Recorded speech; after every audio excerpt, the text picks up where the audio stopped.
ఇది చూడండి హ్యాండ్ ఇప్పుడు బ్యాక్ పార్ట్ నుంచి వేసుకుంటూ వస్తున్న హ్యాండ్ ఇప్పుడు ఫ్రంట్ పార్ట్లోకి వచ్చినప్పుడు ఇప్పుడు నేను ఇక్కడ ఒక 1 ఇంచు దాటిన తర్వాత ఇక్కడ నుంచి క్లాత్ పెట్టుకొని ఇలా చూసుకోవాలన్నమాట. ఇప్పుడు నేను ఒక చేతిలో వీడియో తీస్తున్నా, అందుకోసం చూపించడానికి ఇబ్బందిగా ఉంది. కానీ ఇలా చూసుకున్నప్పుడు ఈ సెంటర్ ఉంది కదా మనకి, ఈ ఆర్మ్ హోల్ రౌండ్ యొక్క సెంటరు ఇక్కడ వచ్చిందనమాట.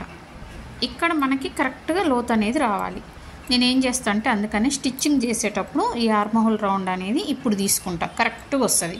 దానివల్ల ఏంటంటే ఇందులో లూజ్ అనేది రాదు, చాలా పర్ఫెక్ట్ ఫిట్టింగ్ వస్తుంది.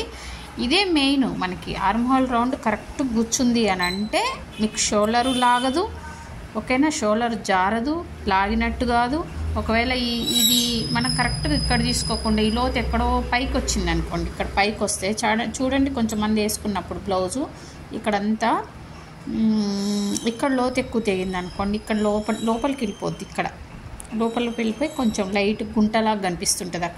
ఇక్కడంతా స్ట్రైట్గా రావాలి, ఇక్కడ మనకు కరెక్ట్గా లోతు అనేది రావాలి. అప్పుడు మీకు సూపర్ ఫిట్టింగ్ అనేది వస్తుంది.